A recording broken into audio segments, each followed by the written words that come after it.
Welcome to today's webinar, The Future of Mobility, What's Next for American Cities, hosted by the Maryland Department of Planning in association with the Smart Growth Network and co-sponsored today by the Congress for the New Urbanism. My name is Michael Bayer. I'm the Manager of Infrastructure and Development at the Maryland Department of Planning and Project Manager for the Smart Growth Information Clearinghouse. The Smart Growth Information Clearinghouse is a project of the Smart Growth Network, supported by the U.S. EPA's Office of Community Revitalization and managed by the Maryland Department of Planning. In addition to hosting webinars, the Smart Growth Information Clearinghouse has a website at smartgrowth.org that provides current information on effective growth, development, and preservation practices. The website provides news and information about events, funding opportunities, awards, and resources to help local decision makers foster healthy, resilient, and economically vibrant communities. The Clearinghouse is the virtual home of the Smart Growth Network, a nationally recognized coalition of leadership organizations that have formally endorsed the principles of smart growth. This webinar is one in a series of webinars produced by the Maryland Department of Planning on smart growth and planning topics available for viewing at smartgrowth.org. We are recording this webinar and we'll be posting it on our website under the Webinar Archives tab. We encourage you to visit the website and to subscribe to our e-newsletter for smart growth and planning news and to learn about our upcoming webinars. You can also find out about planning initiatives, planning tools, and educational opportunities in Maryland by visiting the Maryland Department of Planning's website at planning.maryland.gov. The views expressed by the speakers in this webinar are those of the speakers and not necessarily of the Maryland Department of Planning or the state of Maryland. Viewers of this live event are eligible to receive 1.5 CM credits from the American Planning Association and 1.5 CNUA CEU self-reported credits from the Congress for the New Urbanism. To log your AICP credits, visit the American Planning Association's website at planning.org, log into your account, and search for the name of today's event, which is The Future of Mobility, What's Next for American Cities. You can also search for event number 921-4320. So to get started, the speakers on our large panel today are Ben Crowther, David Dixon, Greg Rodriguez, Brandy Merriweather, and Lisa Kenny. I will share some brief bios of each today in the interest of time, but their contact information will be shared if you'd like to know more about them. Ben Crowther manages the Congress for the New Urbanism's transportation initiatives. He first encountered New Urbanism while conducting research for his doctoral dissertation on architecture, community, and street design in the Roman Empire, and he's been a past member of webinars with us. Next is David Dixon, Vice President and Urban Places Fellow at Stantec, who led the 2020 week-long community-based mobility innovations, Reshaping Buffalo for the 21st Century charrette.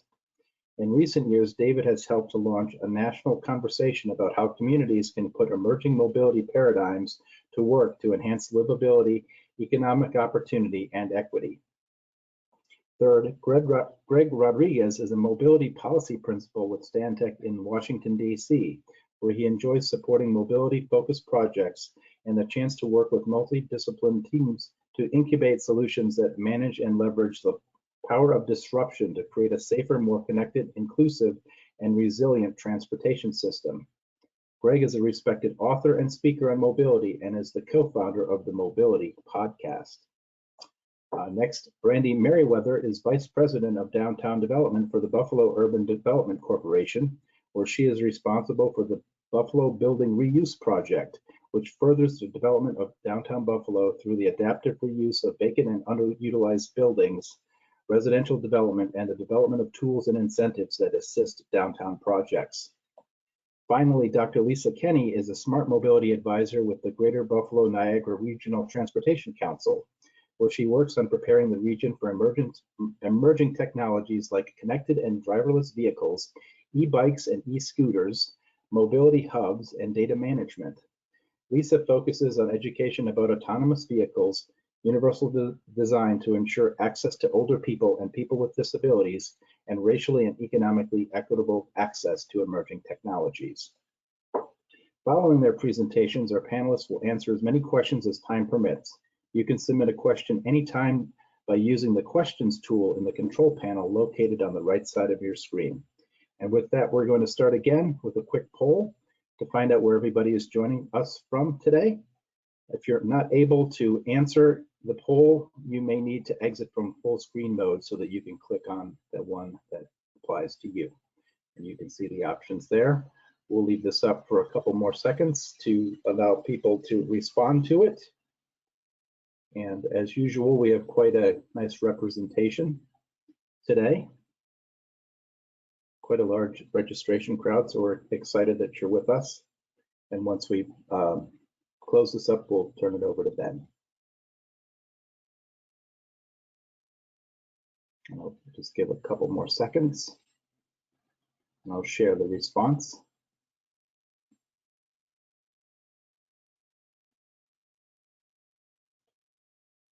So you can see that 35% of the audience is from the Mid-Atlantic or Northeast, 21% from the West, 21% from the South, 19% from the Midwest, and 4% of our group is international today.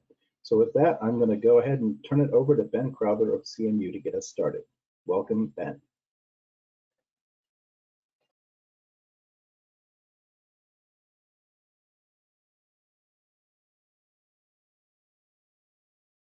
Thanks, Michael, for having us today. Hello, everyone. I'm Ben Crowther. I'm the program manager for the Congress for the New Urbanism's Transportation Initiatives.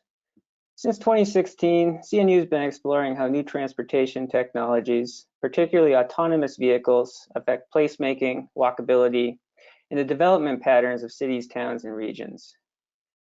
Much of what we're going to cover today was generated at the early 2020 Future Mobility Workshop in Buffalo, New York, but provides lessons for cities across America. Next transportation revolution, one where vehicles that operate themselves are a common mode, will affect more than just how we get around. It's going to reshape the way that cities look and operate. We only have to look to the last transportation revolution and its results to see that. After World War II, the mass production of private automobiles, marketed at a price affordable to the majority of Americans, has enabled all sorts of changes to how we live, work, and build our cities. Buffalo provides us with a prime example. On the left, we see downtown Buffalo at the start of the interstate era. That's 1963 in this image. Center of a city with a population of roughly 530,000 people, the 20th largest city in America at the time. And you can see on the bottom of that left-hand image that Interstate 190 and the Buffalo Skyway have already started to intrude upon downtown, setting the stage for an auto-dominated city. On the right is today's results, a city center defined primarily by parking lots. Buffalo's population today stands at around 260,000 people, or half of what it was at the interstate era. The last mobility revolution created a lot of new opportunities, but it's also burdened communities with increasing traffic violence, an exclusive reliance on expensive cars to get around, environmental hazards, and places that aren't designed for human beings, like Buffalo's Kensington Expressway. So here's where we are today. This is rush hour in Atlanta, a scene familiar to many cities. Will new mobility technologies change any of this? Can they keep some of the benefits while eliminating the negative effects? Do autonomous vehicles have this power? Not if we choose to continue to prioritize single occupancy as the predominant way of travel. Every car on the road may be autonomous, but if they only herd one person, that's no improvement. But there are other visions for future transportation technologies. In 2017, the National Association of City Transportation Officials, NACTO, released its Blueprint for Autonomous Urbanism, which lays out a design vision for incorporating AVs into cities in ways that encourage and accommodates walking, biking, and mixed-use development. NACTO's manual marks an important turning point in the AV debate, where we can ask how they, autonomous vehicles, can support urban places and not vice versa. There's a bit of a hitch, however. A lot of the current testing of autonomous vehicles in real-world settings doesn't strive for the vision you see here. Take, for instance, ongoing places in testing like Chandler, Arizona. It operates within the same paradigms laid out in the last transportation revolution: single occupancy, wide roads, and fast speeds. This is a test the technology first mentality, consider the implications later. And that will result in many familiar consequences: congestion, traffic violence, and the perpetuation of streets designed for cars instead of people. If we continue implementing new transportation technologies in this way, we won't solve anything except to make longer commutes more tolerable. So what's the way forward to get where we are now to something like NACTO's vision for autonomous urbanism? To help reach this goal, CNU has partnered with Stantec's Urban Places and the City of Buffalo to create a roadmap for cities and towns that changes the paradigm for testing. It considers simultaneously the implementation of new transportation technologies, the built environments they'll operate in, and the people they'll serve. In late February 2020, we got together for a 5-day public workshop in Buffalo, where we built the foundations for the Future of Mobility report. Our goals were twofold. First, we wanted to talk with Buffalo residents to hear from them about the mobility issues they faced and how they thought new technologies might solve them or maybe even make them worse. And second, we wanted to translate this input into actionable steps that the City of Buffalo could take in the realms of land use, street design, and transportation policy before these new technologies arrived. We learned a lot from our time in Buffalo and drew up a framework for a mobility and equity innovation zone for the city, a test bed which my fellow panelists are going to say more about today. But before they do, I want to outline briefly the principles that underpin the concept that we adopted after talking with community members about what they wanted from the next mobility revolution. To start, we were asked to fix the dumb stuff first, things that were spawned by the last transportation revolution that centered cars, not people.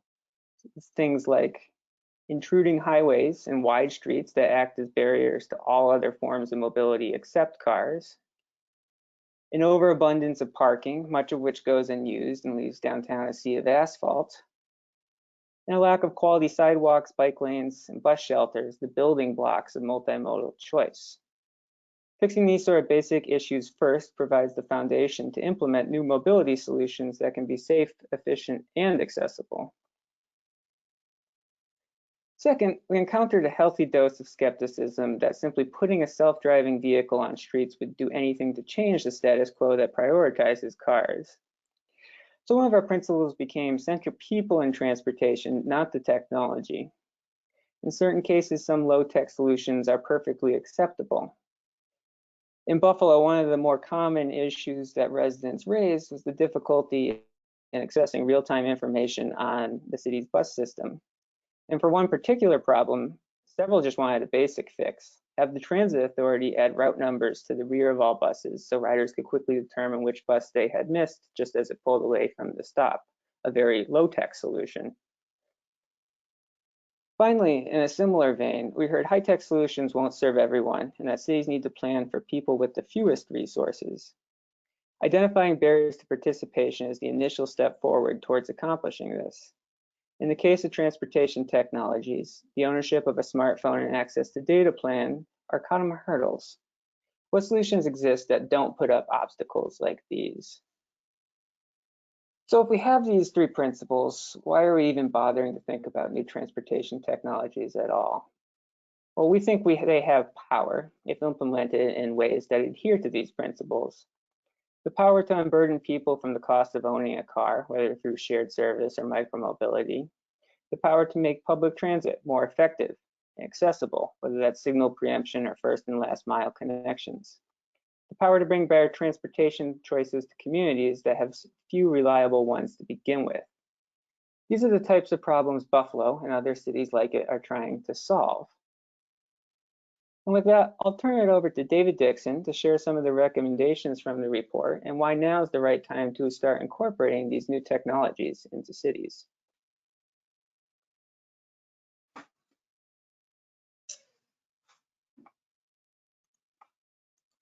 Thank you very much, Ben.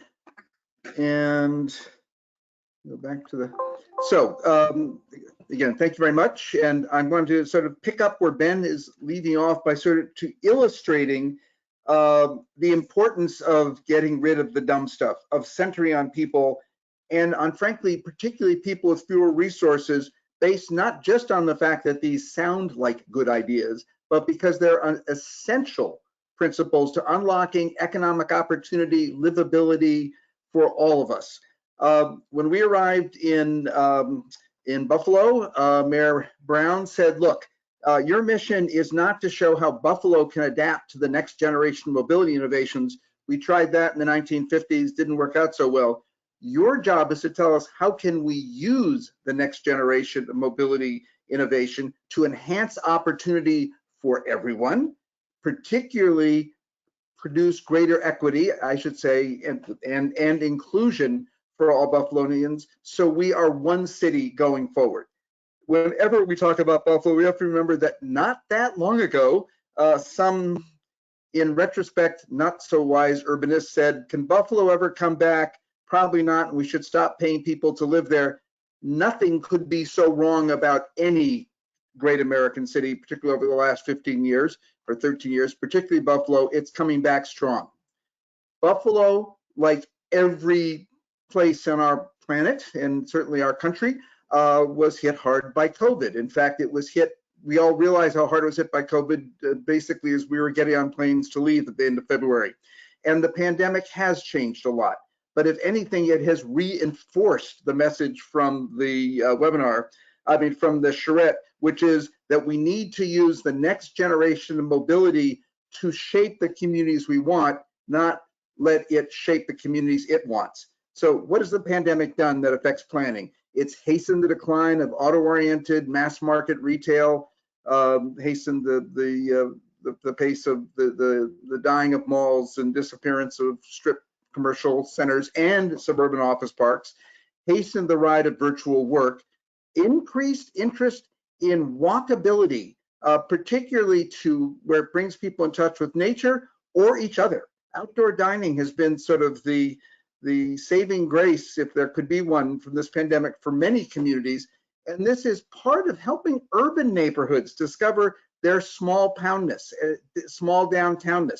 Urban neighborhoods and downtowns have become our new downtowns because people could come together, they were close to each other, and celebrate community. The pandemic has not changed, and it's very important to emphasize this, the fundamental pro-urban demographic, technological, economic, and other trends that are reshaping in a very different way communities going forward than they did after World War II. It has not slowed the shift of knowledge and innovation industries to cities, and this is where all our economic growth comes from in the 21st century. And it has not slowed interest in walkable main streets and urban neighborhoods. There's been a lot of sort of talk on social media, in the press, about sort of a flight from cities and that COVID has caused. In fact, if you look at the data, this is, as somebody said, this is the great exodus that never happened. If you look at rental markets across the US, there's New York City, San Francisco, a couple other very expensive cities where people were living near jobs and paying a lot to do it, have had a shift. But basically, suburban versus urban office apartment rental markets are performing essentially the same in 2020 as they did in 17, 18, and 19. If you look at housing prices, in fact, they've risen slightly faster, just slightly, in cities than suburbs, or certainly than rural areas, since the pandemic began. What COVID has correlated with is poverty and race, and has shed a particularly harsh light on the importance of dealing with equity. So let's start with the fundamental changes going on around us and how do they relate to mobility innovation. Our workforce growth is slowing down significantly. This is producing a dramatic worldwide, developed worldwide economy, worldwide shortage of high-skilled workers and talent.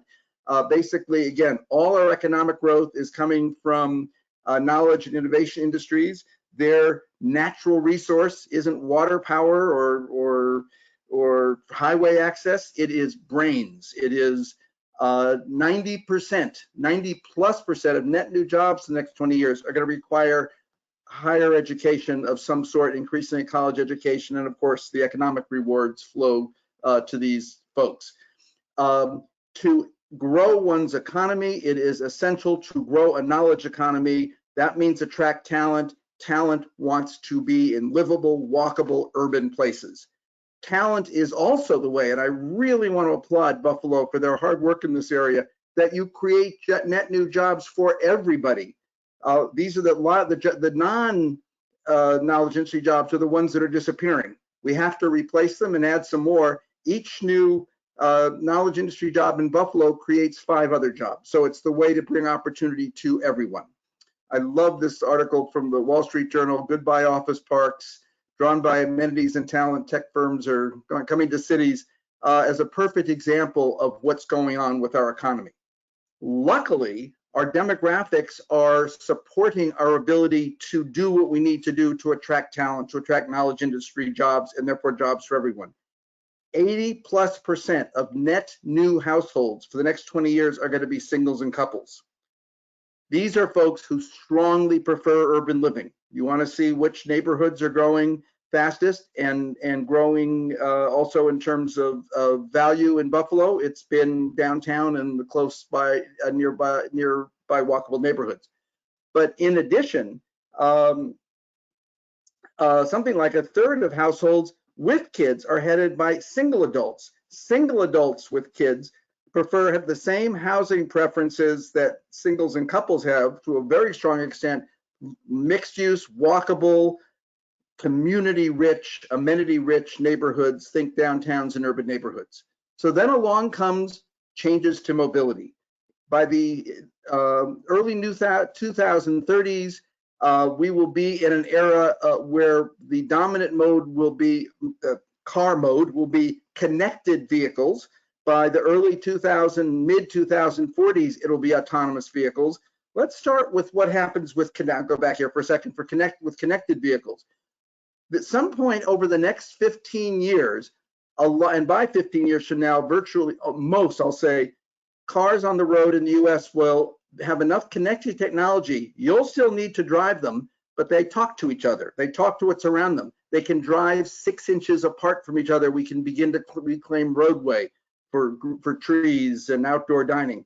More impactfully, they will self-park. You won't park your car. You'll say to your car, go park yourself. You'll excuse the phrase. And our cars will park themselves much more compactly, which means within the next 15 years and sooner than that, the greatest cost premium or penalty that urban, mixed-use, walkable, denser development has to pay vis-a-vis or compared to suburban development is the cost of structured parking, and that will begin to diminish and by the 2040s disappear.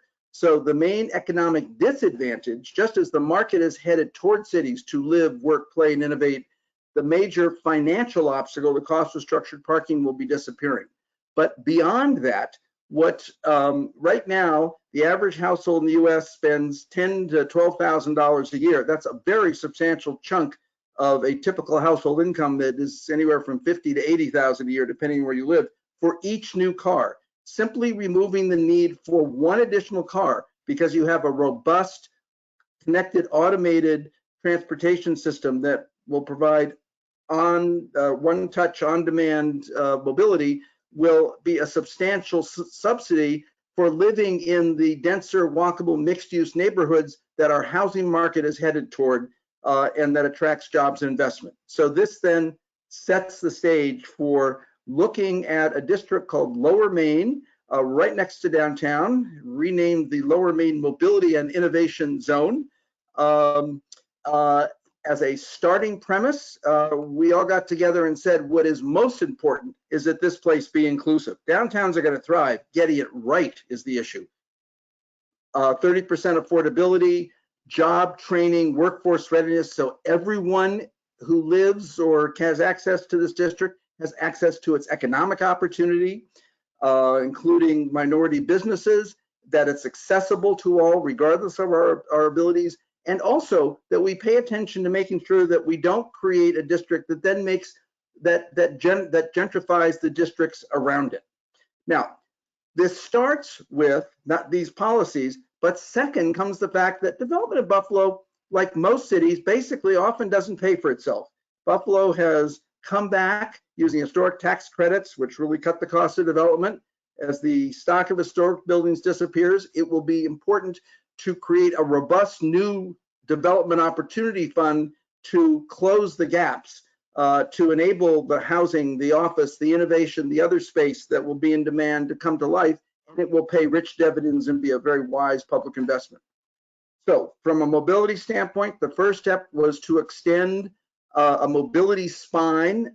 This probably the headline here is a autonomous self-driving shuttle, in effect, that with high frequency that connects lower Main Street directly to downtown, and the other sort of headlines for Buffalo's growing innovation industry. Here you see a connection from downtown heading straight toward Lower Main. Again, powering this with an automated shuttle and beginning to connect it immediately with an automated shuttle to the east side, which is where a lot of lower income families and households in Buffalo live, looking for initially dedicated right-of-ways, because the technology is here for these actually to operate today. If they are not operating in mixed traffic, they will be able to operate mixed traffic in a few years.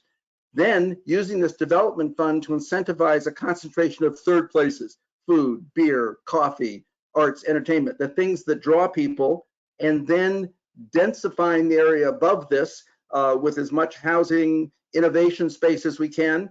I think everyone here knows that more folks are working virtually. What's important to realize is that when these folks work virtually, if they don't have kids, they're even more interested in living in the kinds of dense, walkable, urban, amenitized places we're talking about. So in effect, the jobs are still coming downtown. It may not be the traditional office buildings that house them if you create the right environment.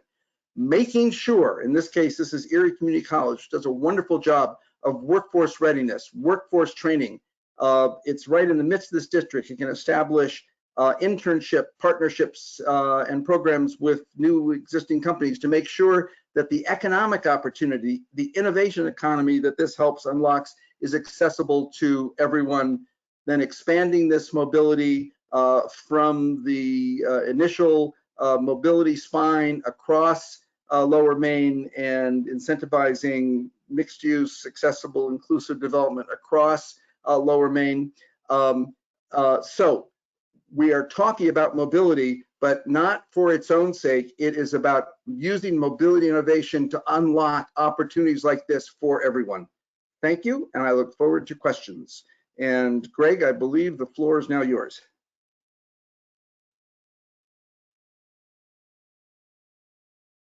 Great, thank you, David. And looks like I'm just waiting for the prompt to share my screen.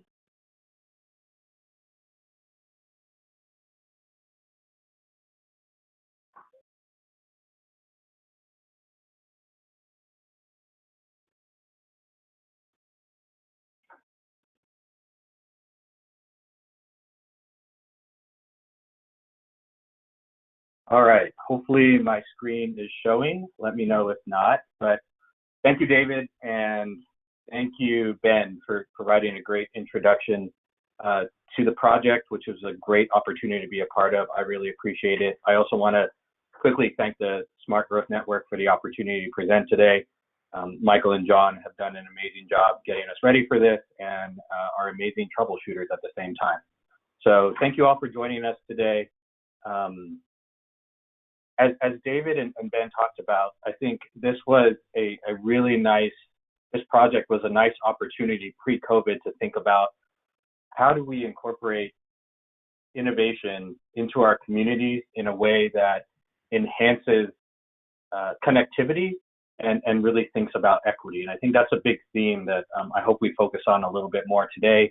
And I'm going to try and go through my slides pretty quickly so that we can get to the Q&A, because I know you all will have really interesting questions.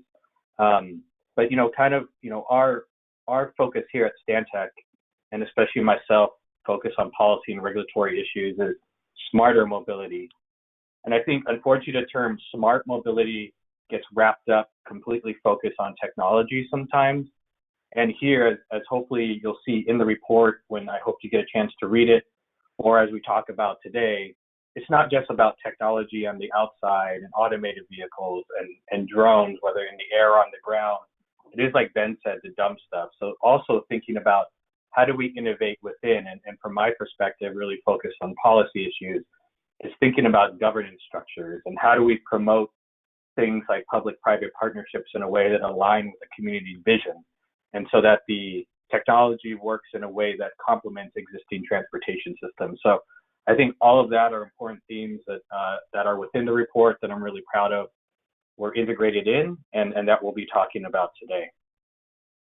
I always like to set a little context. So this is literally something that happened outside of our house 2 days ago. Our house is the gate that got taken out by the truck. Unfortunately, the truck stopped. Nobody was injured. Unfortunately, the person was driving drunk. But it's kind of, I think this picture, again, is worth 1,000 words. The question becomes, what are our priorities? Here you see a very small sidewalk, and kind of we're talking about around car dependence, a lot of right-of-way dedicated to vehicles. And so kind of in thinking about this project, where are the opportunities to rethink our use of space and to make sure we're prioritizing people over cars and emphasizing safety? All the themes I think a lot of us are excited to be hearing about out of the new administration. And that goes to, the question of what does a future mobility ecosystem look like? It's something that I'm very focused on in our work with our smart mobility team.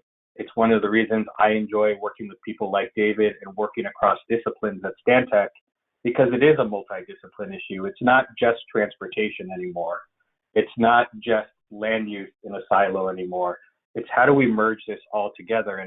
And 4 themes that I've been thinking a lot about since completing this report with David and the team that we're hearing from today, and a couple of presentations, are the 4 words I put up here. So continuity. I think that word continuity is more important than ever, especially coming out of COVID-19. So many people are dependent upon public transportation. So many people don't have the luxury of being able to own their own vehicle. And so how do we make sure that we're incorporating resiliency into the transportation system, hopefully harnessing the power of innovation to ensure that continuity, new connections. That's something David talked about when he was showing the mobility spine. How do we, start off with the mobility and equity innovation zone and think about ways to, again, harness these potential technology solutions to promote better connection? How do we have collaboration? Again, that collaboration is not only the public and private sector, but also collaboration across city departments as well. And then to really come back to this word community, again, one of the great things about COVID-19, in my opinion, great's probably the wrong word, but maybe a small silver lining, if you will, is the fact that people are walking around and talking to each other again. And that wasn't happening pre-COVID-19. So how can we sustain that momentum and kind of rethink the status quo, if you will? I always like to throw a quick slide around, what are the trends that we're tracking? These are the trends that we're tracking in 2021 that are focused on mobility and innovation. And all these trends, I think you'll see within the report. One thing that David touched on that I'm thinking a lot about is workforce. How does this workforce element drive this next generation of mobility? And hopefully it is in more of a shared manner and in a way that enhances opportunities for all citizens to have access to safe, reliable transportation, which then makes sure that people have access to good paying jobs. And hopefully there isn't more time spent in commuting. Instead, it's hopefully more time spent with our families and that big livability component that David talked about.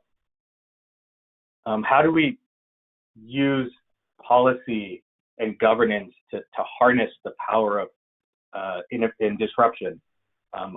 Disruption unfortunately has a negative context a lot of the time. We're really thinking through, and we try to do this in the report, in the recommendations, is thinking through how can we manage disruption through policy, and then harness the power of that technology to promote positive social outcomes. I think it's very much easier said than done, but I think that's a big opportunity we have right now.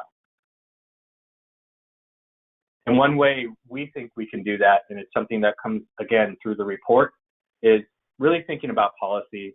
Unfortunately, there are a lot of these technologies, and the standards that are going to govern these technologies are still evolving. And so our challenge is to work together, and together, I mean, it's people, it's users of the system, it's cities, public agencies, transit systems, and then it's the private sector to really think through how do we promote these governance structures that can adapt as the technology adapts, and hopefully we put guardrails in place to make sure that the technology evolves and moves forward in a way that aligns with community goals, put people first, and really fill transportation gaps that exist in the existing transportation system. And again, that came into focus during COVID-19. I think, one of the key issues I'm sure that everybody's thinking about and hears about every single day is data. So we're doing a lot of work, not only thinking about how does anonymous cell phone data help with regard to transportation planning, but how do we make sure when we're using that data that there's governance structures in place that are thinking about a very important issue like privacy, thinking about data security, thinking about how we ensure user trust with regard to the sharing of data, especially as we're seeing a movement to more opt-out provisions when we're seeing privacy laws like GDPR in Europe and CCPA in California being adopted. This is a slide from our new micromobility brochure. I just want to put up there because, again, I think it captures this existing challenge we have around prioritizing use of the right-of-way and determining how are we going to use space to harness the power of these technologies, but also to ensure that they're operating safely and effectively. And I always love that David talks about connected and automated vehicles and puts up the timeline. I always like to put up a little asterisk that, especially from a connected vehicle standpoint, it depends on whether or not that we can make sure that we have the infrastructure to support those connected vehicles, not just talking to each other, but also to the existing environment in which they're going to be operating.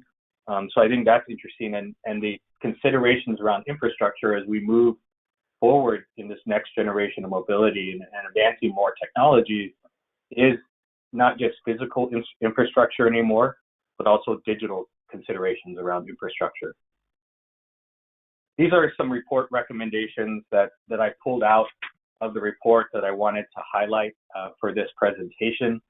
I think, from a multidiscipline aspect and thinking how do you work across city departments, we recommended that the city implement a data governance task force. Again, thinking about the power of data, how's data being used within the city, and how do you make sure those guardrails are in place. Thinking about public outreach and education. For those of us that tracked what happened with sidewalk labs and in Toronto, this was a big issue when you're talking about the term smart city. Immediately, you have to make sure that you're doing the public outreach and education around how the data is going to be used, how does it hopefully support better efficiencies and delivery of services to constituents, and how do you make sure those guardrails are in place around the protection of data and people feel comfortable sharing data. And then I think thinking about regional coordination is important. So a place like Buffalo has this opportunity to tap in to the larger region, or even coordination across the border when you think about a potential live, work, commute, using better transportation systems, new potential technologies coming online to move across the border and have that partnership with a place like Toronto. So hopefully you all get a chance to read the recommendations, and we look forward to any input you all might have. And I just want to quickly put up, a quote from the new Secretary Pete, Secretary of Transportation.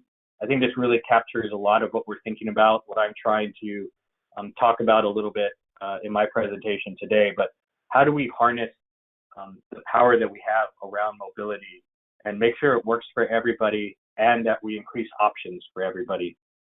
For those that haven't looked at the report yet, here's the link. I know these slides will be available, so you just want to make sure those are available.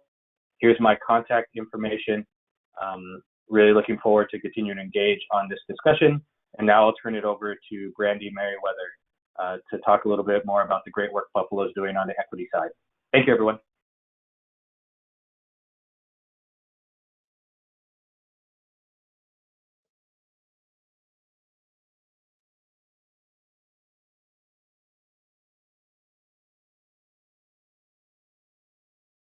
Hey, good afternoon, everyone. Thank you so much, Greg, for your introduction. I'm so excited to talk with you guys a little bit more about some of the efforts that Buffalo is doing to further some of these initiatives that we're talking about today. Just as a bit of background, Buffalo Urban Development Corporation, we are a city economic development agency. We're a not-for-profit agency that is chaired by the City of Buffalo Mayor Byron Brown.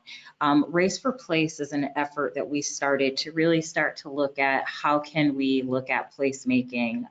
So hence the name Race for Place, and also how do we create a sense of urgency, particularly with seeing the direction that mobility and innovation and technology is going into. So what we look to try to achieve through Race for Place is to try to create innovative and attractive environments and streetscapes that support multimodal transportation, that support small businesses, economic development, real estate development, and also talent attraction efforts.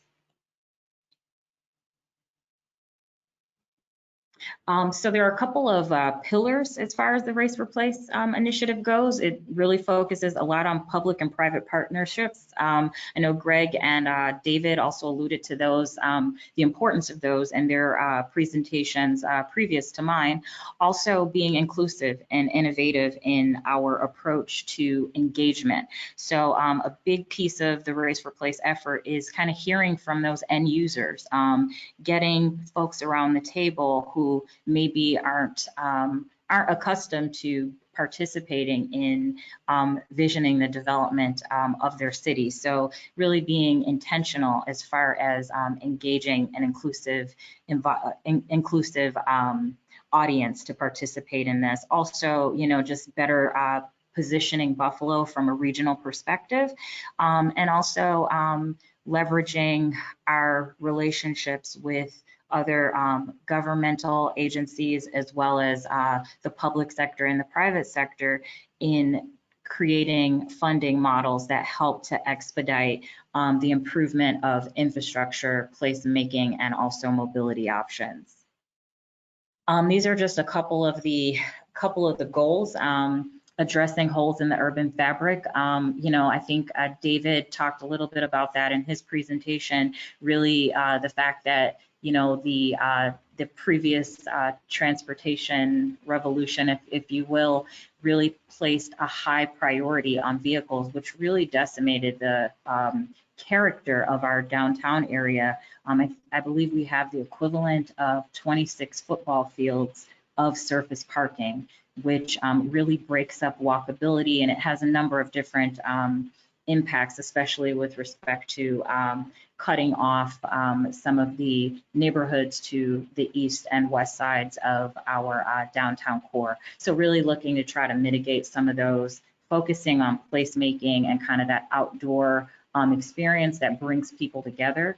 One of the other things we're looking to address, especially in light of you know, COVID and so many people working virtually, is how do we create that experience for them for folks to come back to and to come back into downtown in a safe way. So focusing on kind of those streetscape and outdoor placemaking improvements that that are so popular, particularly now given COVID. Also accessibility, mobility, all of that stuff is really, really important to us. Looking at, I think David said, fixing the dumb stuff. So looking at improving maintenance, where are there areas where there are sidewalks that, you know, need improvements? What are some of the barrier effects that we're seeing from car-focused infrastructure, and how does that impact pedestrians, folks with strollers, senior citizens, folks like me who wear high heels every day? How do all of those things kind of influence your ability to access downtown? And also looking at how that sometimes creates barrier effects from an equity perspective for some of our local residents and their access to employment, to healthcare, to education, which all is located predominantly in our downtown core. One of the key efforts or key initiatives lately that we have been building upon, particularly with respect to engagement with our private sector partners, is the M&T Technology Hub, which is located right in the heart of downtown, right between our waterfront and our downtown core. This building is approximately 1 million square feet and had been vacant for several years. Douglas Development partnered with M&T Bank and a number of others, and they are redeveloping the tower into a mixed-use site, into a technology hub, and it also includes a number of other technology-based entrepreneurs and other businesses as well. So the talent attraction component and our ability to kind of partner with M&T in this technology hub to create this ecosystem where we can build from, particularly when it comes to job creation and other supportive wraparound businesses and offerings that really can help to cultivate this area and also the sense of place within the area. We developed what we call the Accelerator Fund. It's basically a PIF, pilot increment financing deal where the city of Buffalo partnered with Douglas Development, and Douglas Development, because of their commitment to the city of Buffalo and their the fact that they see the value in mobility, infrastructure improvements, walkability, and all of those things, and how that directly relates to the vitality of their investment in the tower. They actually partnered with us on this Accelerator Fund, which has helped to leverage a $40 million fund for us to jumpstart infrastructure and placemaking improvements in the downtown area. We're also looking to further that and to partner with other entities and organizations to grow that fund even further, to fund a lot of the recommendations that David and Greg referenced earlier. Smart cities technology is also a huge component of this, looking at how we can utilize technology to fix some of those maintenance issues that affect accessibility and mobility, how we can utilize data to help with traffic flows, to help with folks to be able to identify what mobility options they have, how we can direct folks to small businesses and those mom and pop shops, those unique shops that make the downtown area what it is. So following the release of the Future of Mobility report, the City of Buffalo immediately did two things. We released a request for proposals for the redevelopment of an aging parking ramp. I believe it was built in the 50s, the Mohawk ramp, which is located right in the heart of downtown. And the city issued an RFP for a designated developer to come in and to reimagine that piece of aging infrastructure and to look at it from a mobility lens, to look at it from the lens of how do we create additional residential units, market rate units, and also affordable housing.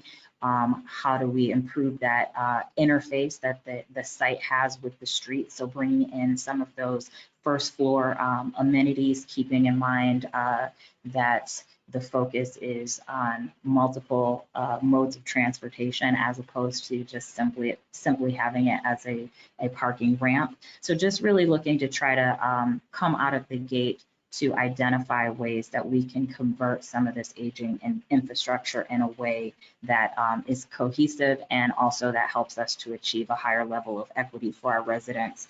We also released a transportation demand management RFP. So traditionally the entity managed, the parking ramps basically, and that was kind of the sole focus.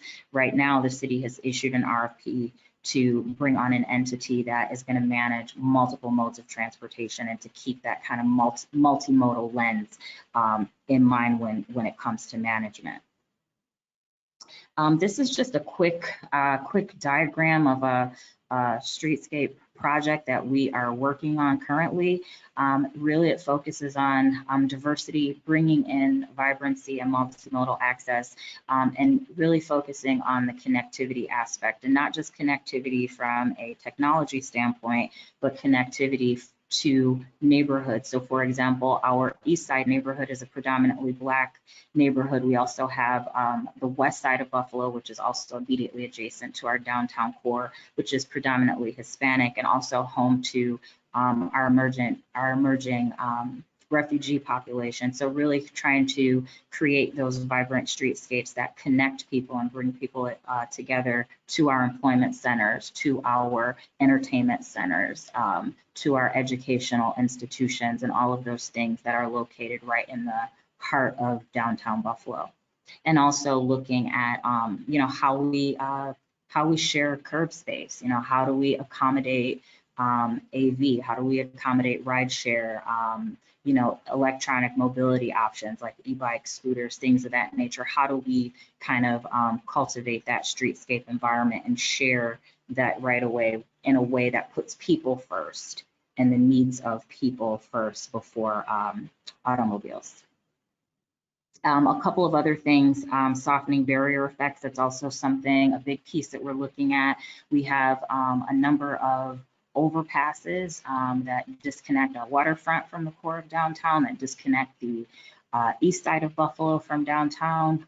So looking to soften and mitigate some of those barrier effects so that from a walkability perspective and from a development perspective, you start to see more development spill over into areas that are on the opposite side of some of these barriers due to infrastructure improvements that really truly prioritize cars as opposed to people. These are just a couple of other concepts that we're working on, improving lighting and access and mobility, even beneath some of our underpasses. Also, one of the other barriers that we've been active in is barriers to small businesses looking to enter into our downtown core market. We launched the Queen City Pop-Up Program. This is a project where we work with developers who we help to transform vacant space into vibrant retail shops, and we offer those spaces free of charge for a 2 to 3 month period for small businesses who also want to participate in the evolution of downtown. This helps them to kind of build up their customer base. We have a robust technical assistance program. We do media promotion, a number of different things to really help to get small businesses started. Over 80% of the participants in our program are minority businesses or women-owned businesses, which is a key component for us for this program. Many of those businesses that have gone through this project have opened up permanent shops within downtown, and we think that they are such an asset to really creating that vibrant experience within the downtown area. That's actually the conclusion of my section. So again, just a couple overarching things. Placemaking has been key. Another piece I don't think I mentioned in my previous slide is the maintenance and sustainability piece. So we're constantly working with the public sector and private sector to really look at what ways that we can improve maintenance and sustainability of these infrastructure improvements that we're looking to put in. Obviously, small business support is key, talent attraction, and also how all of this works together in tandem to achieve higher equity and to support existing investment. Here is just a few quick notes. raceforplacebuffalo.com. You can find more information, reports, and other great info regarding the effort. And contact at Race for Place Buffalo. It's basically me. So if you send an email there, I'm happy to answer any questions that you may have on the presentation or on anything that you might have seen on our website. So that concludes my piece. I'm going to turn it over to Lisa Kenny from GBNRTC. Great, thank you, Brandy. And just gonna get my screen up here. All right. And we should make sure we update Brandy's correct title is now the president of the Urban Development Corporation. So let's say congratulations on that. So I'm Lisa Kenny. I'm the Smart Mobility Advisor here at the Greater Buffalo Niagara Regional Transportation Council, which is the metropolitan planning organization here in Buffalo. If you haven't figured out where Buffalo is, there's a map for you. And you know, I think the interesting thing about our region is that we are binational. Within our own planning organization, we certainly work closely with our Canadian partners. So what I'm going to do is just kind of give a regional perspective on smart mobility and transportation innovation, and give a little insight in terms of what we as an MPO and other MPOs are doing, could be doing as we go ahead. And I should say, just to give a little perspective in terms of size here, so our whole region, so we have 2 counties leased in our MPO region. There's about 1 million people. City of Buffalo's sitting at about 250,000. And as I think Ben had mentioned earlier, you know, we have, as many other Rust Belt cities and regions, experience, you know, population decline. So if you look there, City of Buffalo is, you know, almost at 600,000 at its peak. Like I said, you know, it's 260, 250 at this point. And as you see, the first ring suburbs and others certainly have grown largely as a product of white flight out of the urban core. As a result, we, do the slides here, you know, we've sprawled without population growth. So you can see some of those graphics there, you know, drive time is up, transit use is down, commute time's up, which means we've got lots of excess infrastructure here that you see in lots of these pictures, which, you know, presents a challenge and an opportunity, but I'll talk a little bit more about that in a minute. It's not all doom and gloom though, so I think the previous presentations, you know, showed there's good and fun stuff happening here. And then in terms of on the, you know, population front, the Mayor of Buffalo, Mayor Brown, really has declared the City of Buffalo as a climate change haven for climate refugees, also for immigrants and refugees who really have, I think, been largely responsible for, if not contributing to population growth, at least to population stabilization within the city and the region. And we're often at the top of the millennial home buyers list as well. So, you know, back to David's point about, you know, fresh talent, sort of new minds coming in, we're certainly starting to see that too. So I'll give a little run through of our latest long-range transportation plan, which we call Moving Forward 2050. And this really pulls from the Regional Sustainable Development Plan, One Region Forward, which we finished up in 2015. And then using, you know, the ideas that came out of that, the vision that came out of that to inform our transportation plan.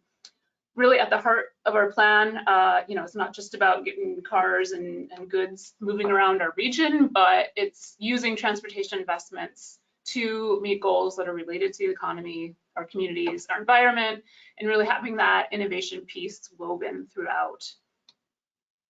And so a large crux of our plan certainly does focus on smart mobility, you know, kind of the lay of the land here, from, you know, electric vehicles to drone delivery. You know, so this was really, I'd say, the first foray that the region did into talking about some of these things. But at the same time, you know, we are a 2-county region here where it's not a one-size-fits-all approach when it comes to transportation broadly, and certainly with technology. So keeping in mind the different types of places that we've got here. So, you know, dense urban centers, rural areas, and kind of everything in between.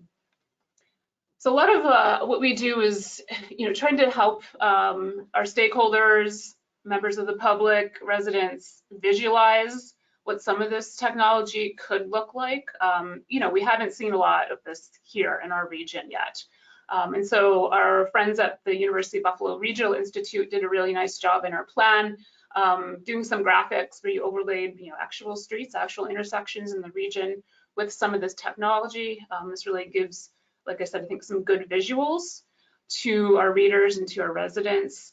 And a lot of the work that we are doing lately is, we get, interest requests from local municipalities, from real estate developers. They've seen stuff in the plan, they're interested in it, but are not quite sure how to go about implementing it. So, for example, we're working with a couple of different municipalities and some developers who are interested in creating mobility hubs. So these would be a physical location where it would bring together these different modes of transportation. So we're hoping to get some of those going in the near future. And then on the other end, a lot of the things that we do, which I think Greg just talked about too, is that outreach and education. We were lucky enough 2 years ago now to partner with Arizona State University and an organization out of France called Mission Publique. And we were one of 4 US cities and one of about almost 30 cities around the world where they held workshops, and I'll give you a picture of ours.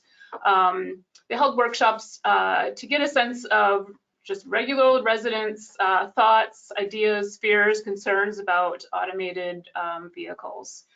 So we gathered about 100 residents on a hot August Saturday in a room at the University of Buffalo. Clearly this was pre-COVID times.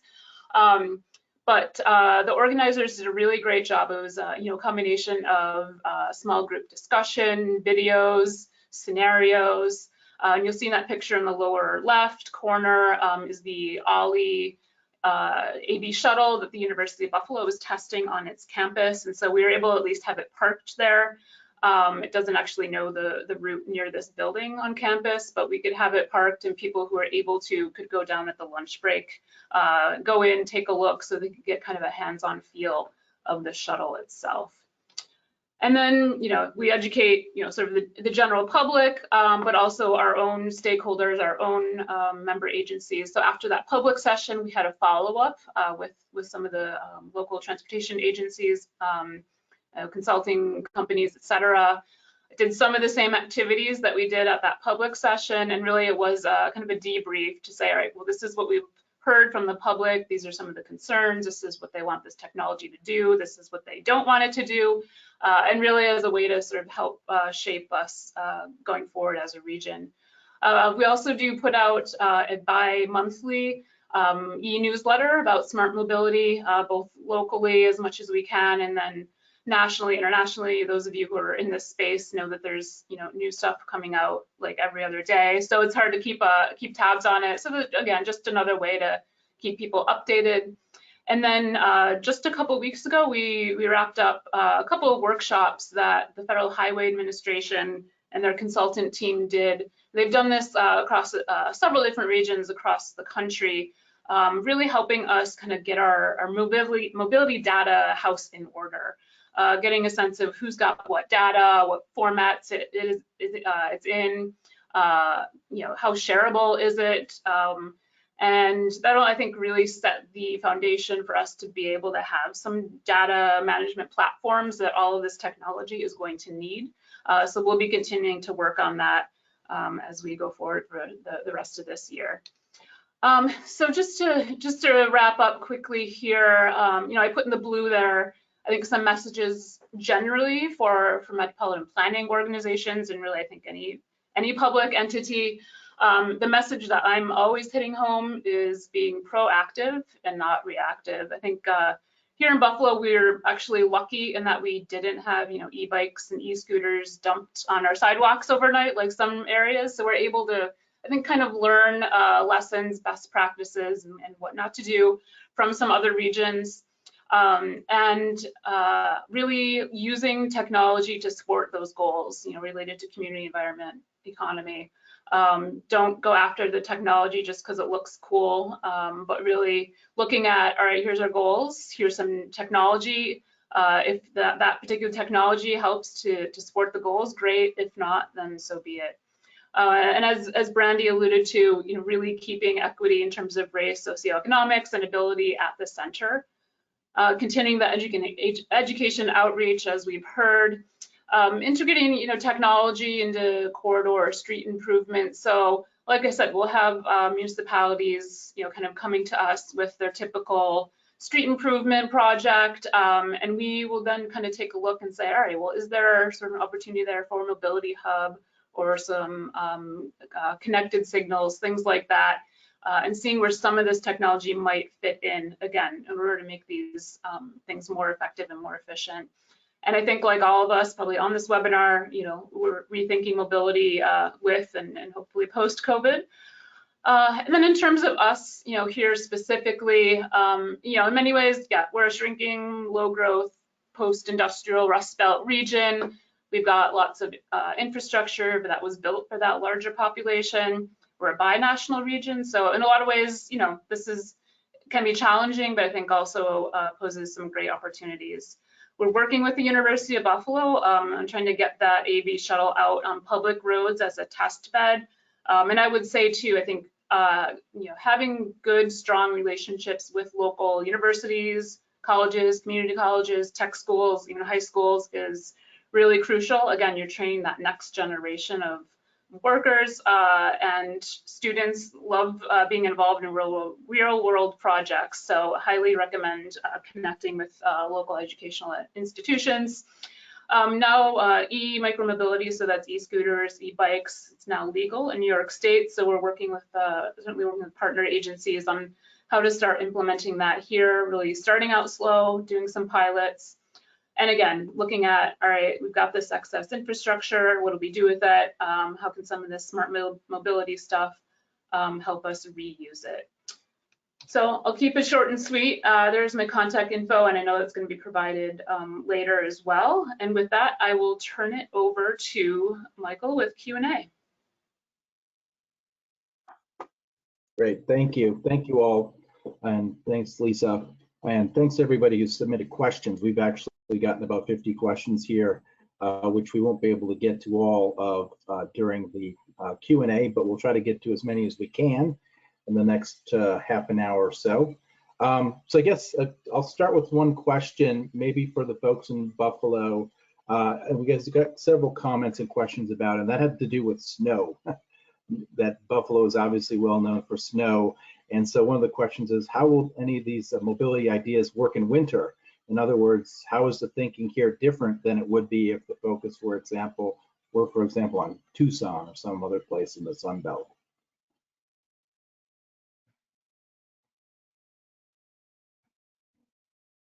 Well, first I'll note that it is going to be in the upper 70s today, so we don't have snow all the time. But I think David and Greg, you guys, I think talk about how you purposely held your workshop last year in February, right? We did, and I want, just before we get to the positive, let's remember wind also. But Buffalo was a wonderful place in the last week of February. One of the really successful early automated vehicles that's been in development is an Arrigo vehicle being developed in Ottawa, for example. We're looking at transforming the largest innovation cluster in Canada. It's outside of Ottawa in the suburbs, into a mixed-use walkable innovation district, a dense walkable place, and looking at introducing the same sort of vehicle that we're talking about here, or service to connect people to amenity. If you've got to remember to shovel off the tracks just like you do the street and your sidewalks, but is perfectly viable in winter. And I think one of the things that I find really interesting about the whole automated mobility movement is the wrong term, but sort of a pun, is the extent that these are smart vehicles that are all learning from each other. So when one learns to navigate in a certain set of circumstances, so do 10 million other vehicles 4 minutes later. So this is one of the reasons why I have a lot of faith that these will be broadly useful. Greg, do you want to comment? I think you hit all the key points, David. There is a reason we chose the end of February, and it happened to be the coldest week, I think, of that winter season. So my San Diego bones were very much hurting that day. But to your point, David, around, if we're going to get consumer trust, if we're going to develop a policy framework and an operational framework for these vehicles to be able to work, then they need to be all weather and all season. And I know we're slowly progressing there, but it is the opportunity to make sure testing is happening on a national basis and happening in places like Buffalo, happening in places like Vermont, happening in places like Ottawa, all places that we're working, and just wanting to make sure that not only are we thinking about the testing, but also the user experience as well, because that's a big part of making sure people are comfortable with the technology, and then making sure we're exploring all possible use cases. And the only other thing I'd add on to the points of my colleagues is that we're also looking at just long-term maintenance and operation support in general.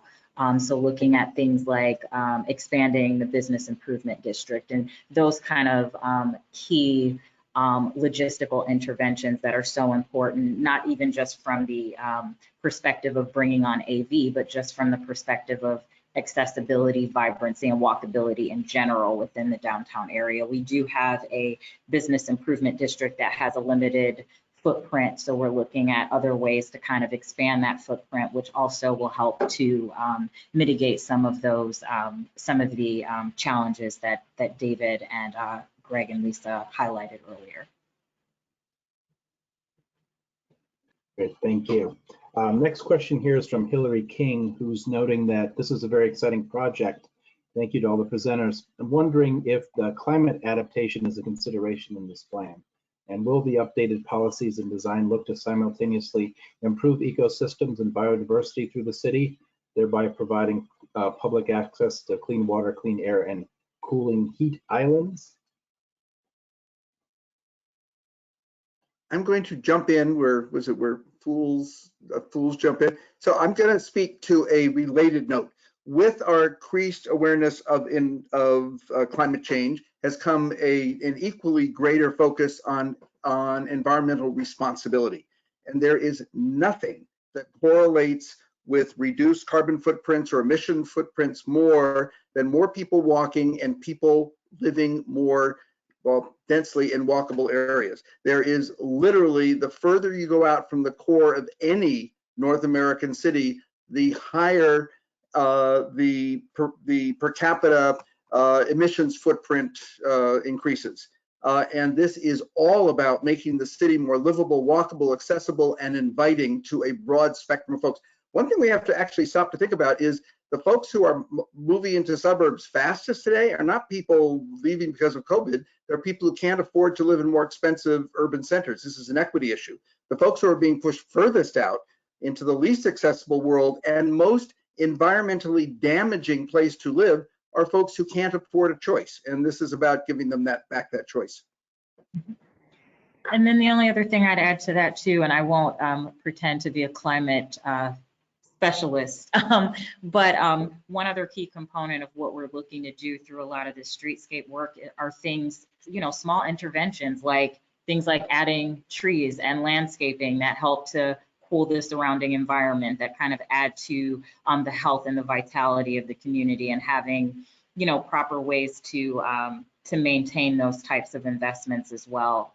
So that's the only other thing I'd add to David's points he highlighted. Maybe one quick point to that, and I think this is kind of more of a challenge than a recommendation. I think it shows the interconnection across everything we're talking about. And I mean, a new issue that we're starting to think about is, if everything is going to need more broadband connectivity, how is that going to impact where we're moving towards more tree placement? And so it's these new complicated issues to think about. How do we create a more sustainable future, but also make sure the foundations and connections literally are in place to support a more digital infrastructure. So I think that's just a collective challenge, and hopefully something that we continue to address as this report evolves into the next steps. And the City of Buffalo is currently working on some strategies to help to mitigate some of the or digital divide with respect to broadband infrastructure and things of that nature, looking at making sure that our communities all have equal access to proper broadband as well. Thank you, everybody. Next question here is from Julia Seward, who's asking, is Buffalo involved in ongoing mobility partnerships with your Canadian neighbors? The multinational aspect of this is quite interesting. Is that something that's going on? Yeah, well, right now, with the border closures, not so much, but so for example, with that data planning workshop, we had a large contingent from the Toronto area and the province of Ontario.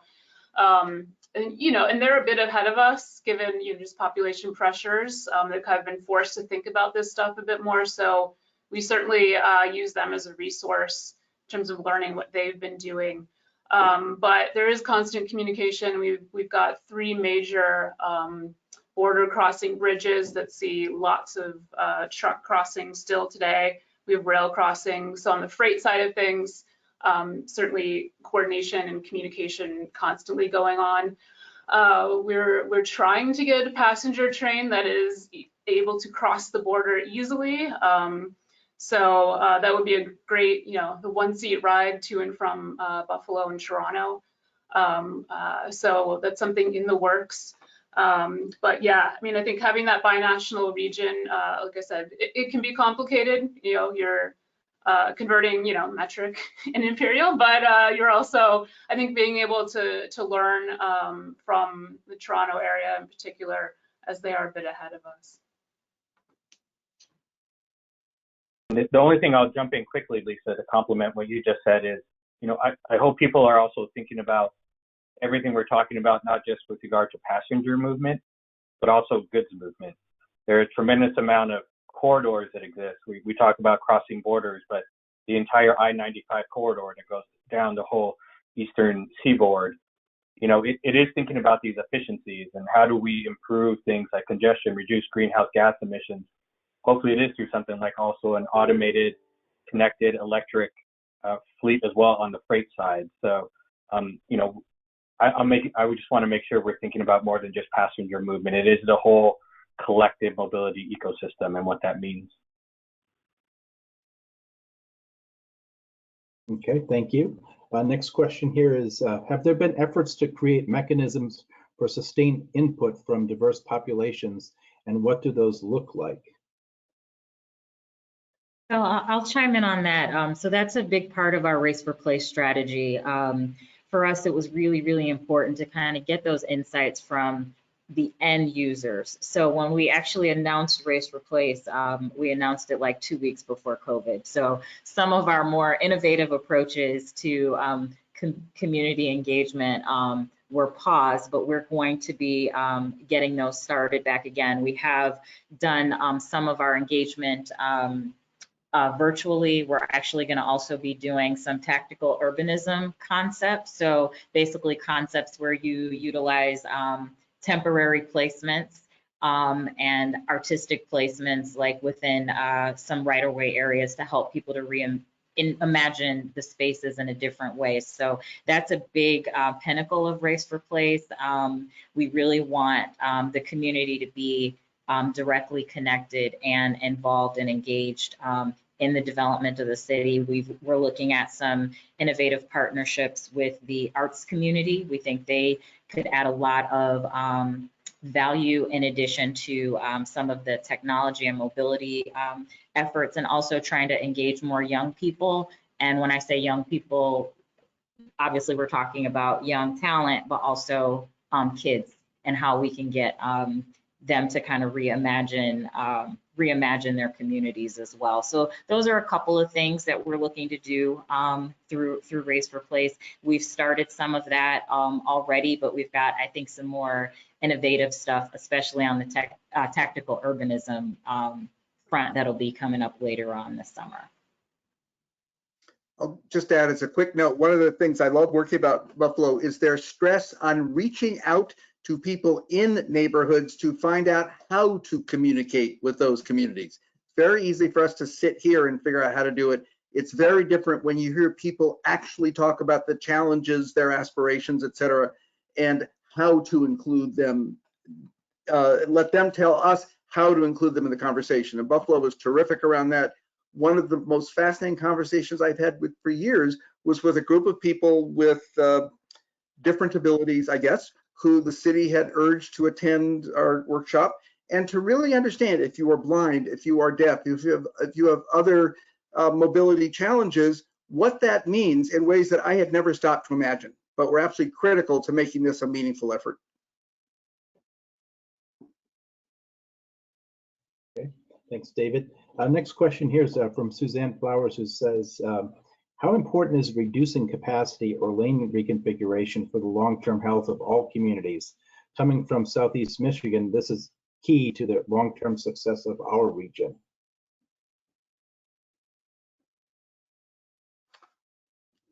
Greg, do you want to start that one? Go ahead, David. Okay, well, I think it's absolutely critical. I've forgotten at the moment, maybe Brandy or Lisa, you could tell me what percentage of public space owned by city government in Buffalo is streets, and it's many cities, it's 80+%.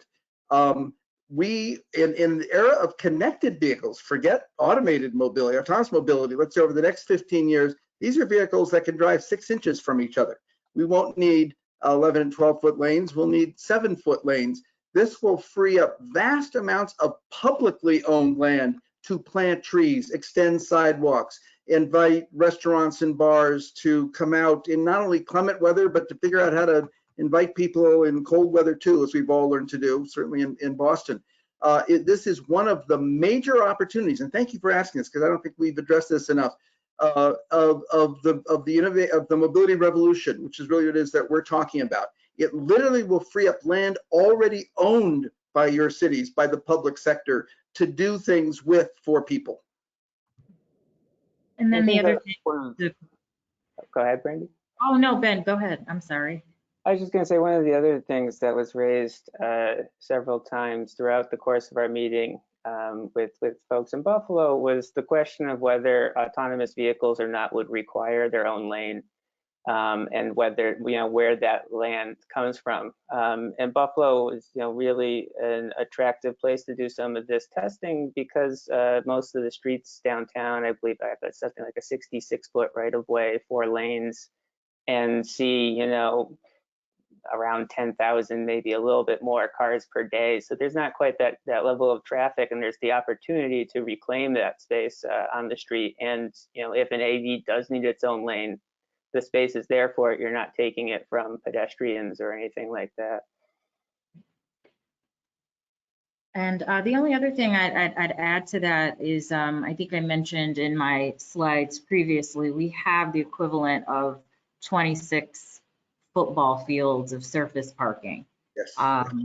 In our downtown area. So you can only imagine what that does for, from a walkability perspective, and then just kind of a disconnection between a lot of your key investment areas, which creates an environment where folks feel like they have, even though they are in downtown, they have to drive from one downtown place to another, as opposed to, parking your car one time and kind of navigating the downtown area and using a different mode of transportation. So this for us as well is another way to start to give people more choice with respect to how they are able to get around and access downtown.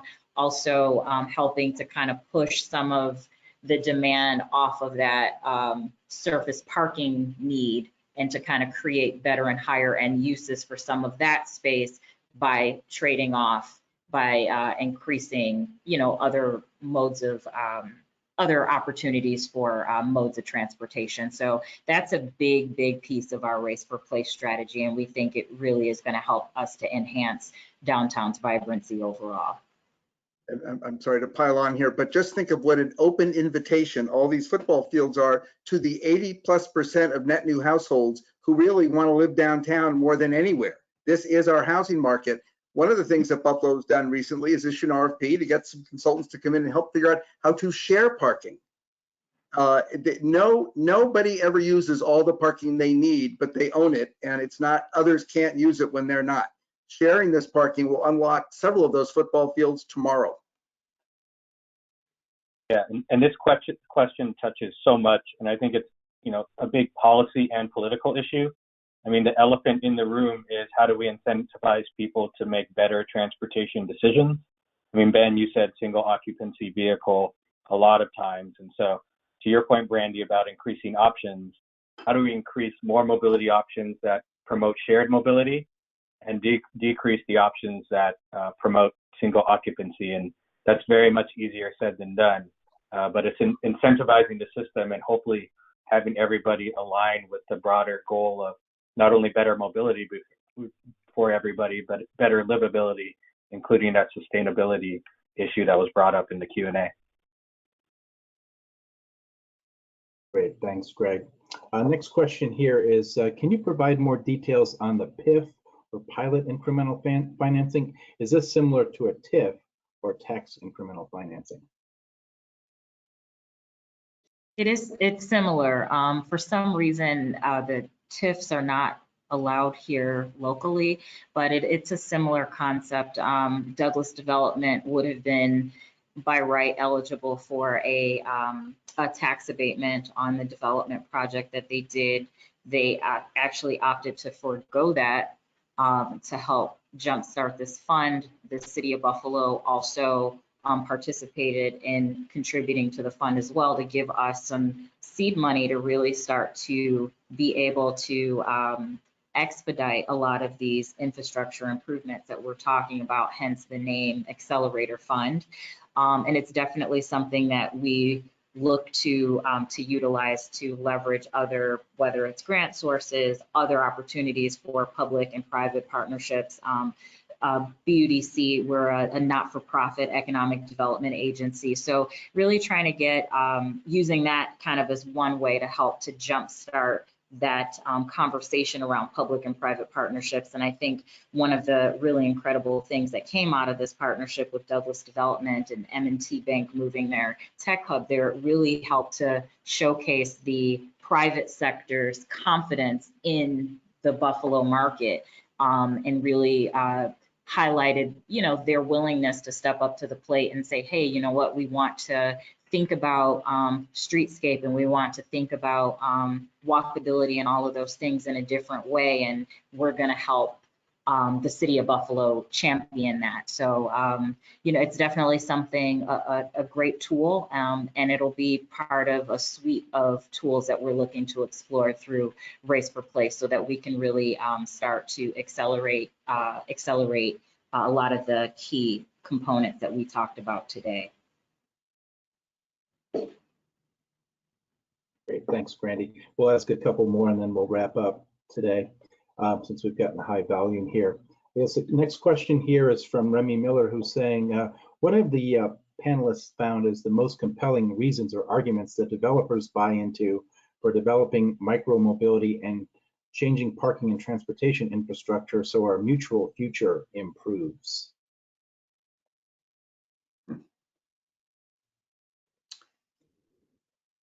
I don't mean to be the one who jumps in. We work about probably half the time with the public sector, half the time with the private sector. And I would say the most powerful force with either is what I would term enlightened self-interest. I find that developers respond best to the ability to save money by not building expensive parking. Now, to do that, it's not so much, you can't just tell them you don't need this parking. You have to demonstrate to them why in a way that they can take to the folks who finance their development. They would love for everyone to show up on e-scooters and e-bikes and whatever else, because boy, that saves a lot of money, particularly for urban development. They also fully get, or the biggest difference between urban and suburban development is suburban development tends to be one-off. Urban development is about the life and vitality and health and prosperity of the district you're developing in, because you and your neighbors build each other's value.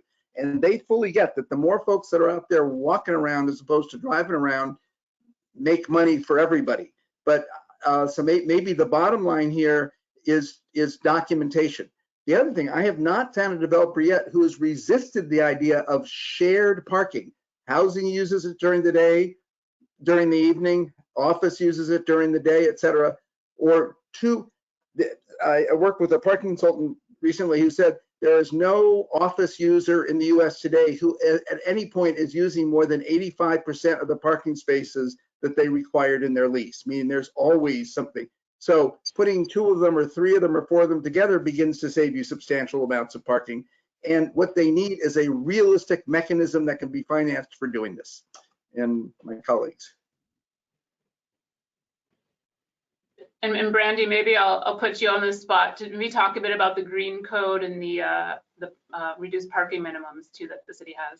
Yeah, that was actually my next point. A couple years ago, the city redid our some of our development codes. The green code actually eliminated minimum parking requirements from development or developers on projects. They were basically, instead of looking at sole parking, they presented a transportation plan. So it really helped to get folks to look at parking and development in a different way, to consider multimodal transportation from the onset of projects. And it's been a positive attribute, I think, from a development perspective so far in the city of Buffalo.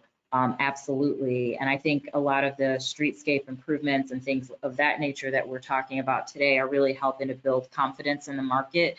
A lot of the talent that is a lot of the companies are looking to attract are looking for these types of amenities within downtown. So I think a lot of that translates into a developer who release their space, their ability to fill their spaces as well. So I think a lot of that really helps to kind of set the stage and set the table for looking at mobility from a comprehensive perspective as opposed to just a sole parking perspective.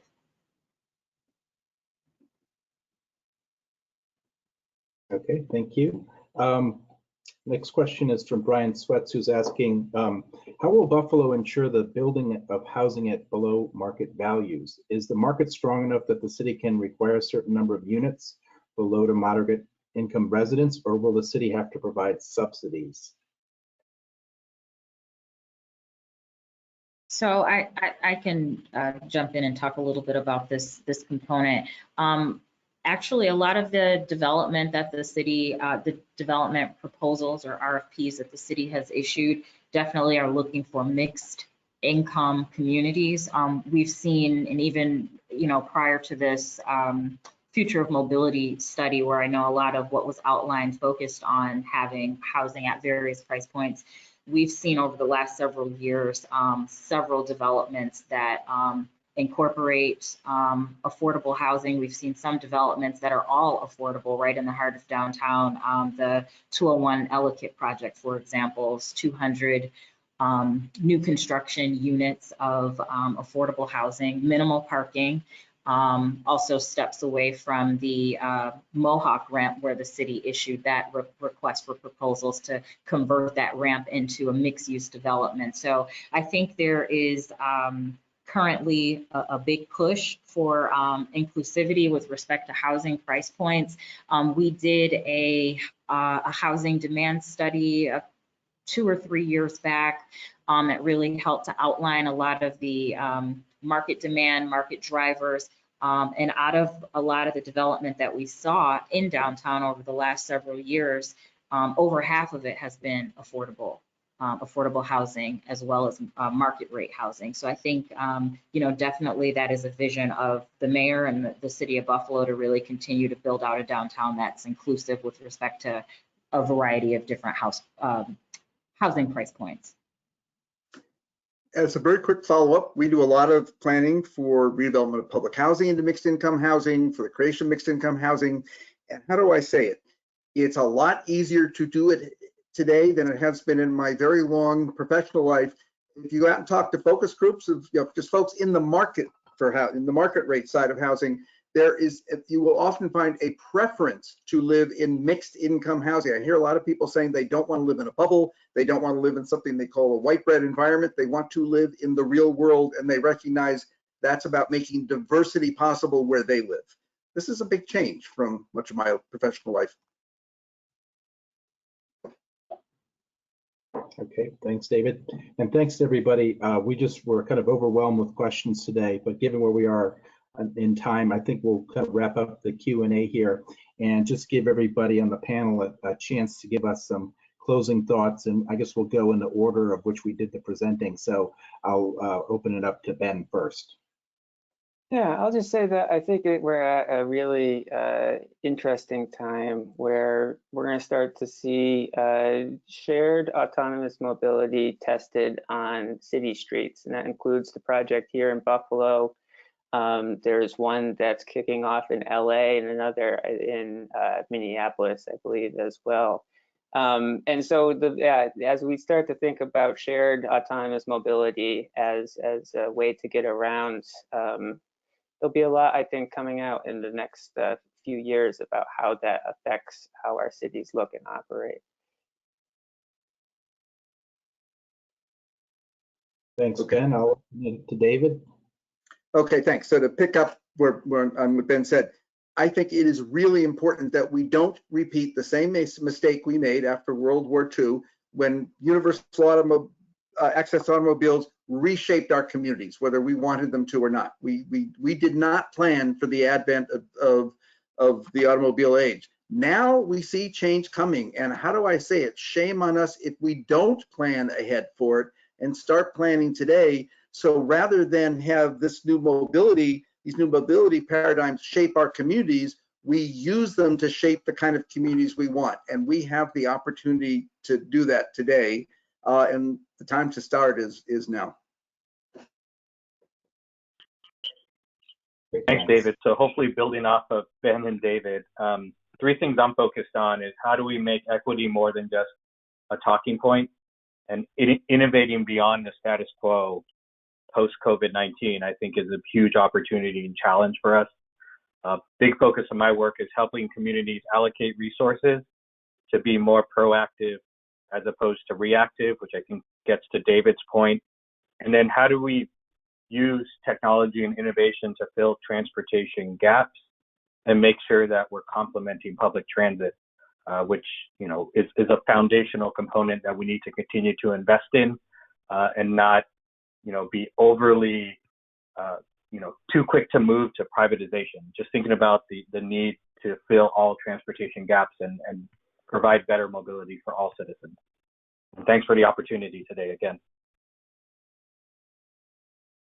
Thanks. I just want to thank our partners for having us today, and I want to thank CNU and Stantec for working with us to really create an innovative approach for how we move the city of Buffalo forward. I think for us, on the Race for Place front, we're really looking at an experience-based economy. And when you say experience-based, what is the actual experience of the people in your city who are coming from a variety of different places, income backgrounds, et cetera, and how do we create that experience-based environment really with a focus on equity at the forefront as opposed to having that on the back end. And that really is the pinnacle of a lot of what we're looking to try to do. I think this is a comprehensive approach and requires everybody to be at the table and in the same frame of mind as we move forward. But I think we can achieve a lot of things through being smart with respect to our infrastructure investment and how that correlates into higher equity, improved economic development, and improved vitality and healthy communities within the city. So thank you guys so much for having me today. And again, my contact information is below if you have any follow-up questions for me. Thank you so much. All right, I'll wrap it up with a couple slogans that I might just print up on some t-shirts. So I think echoing what others have said, be proactive, not reactive, and use technology to meet your goals, not just because it looks cool. So thanks again, everyone who attended and the organizers for having us today. Thanks. Great, thank you, Lisa. Thanks, everybody. As you can see, those of you who weren't able to get your questions answered, you could contact the panelists directly, and also we'll share the questions and comments with them as well. So with that, we will conclude our webinar today, The Future of Mobility, What's Next for American Cities. I'd like to offer a great big thank you to our panelists today for a great presentation, to everyone who attended, and to John Coleman, our communications and technology guru, who makes this all happen. The complete recording of today's webinar will be posted on smartgrowth.org. Also, for those of you who have requested one, all attendees will receive an email that will contain a link to a personalized certificate of participation. Please look for this follow-up email. When you exit from today's webinar, you'll be asked to participate in a short evaluation. Please take a few moments to provide feedback so that we can continue to improve the webinar experience for you. Keep an eye on smartgrowth.org and your email inbox for details on other future webinars, including another program, at least one, actually there's several in the queue, but this one's been scheduled and available for folks to register, which is a new approach to parks and recreation system planning next Friday, April 16th. And with that, I wish you all a great day.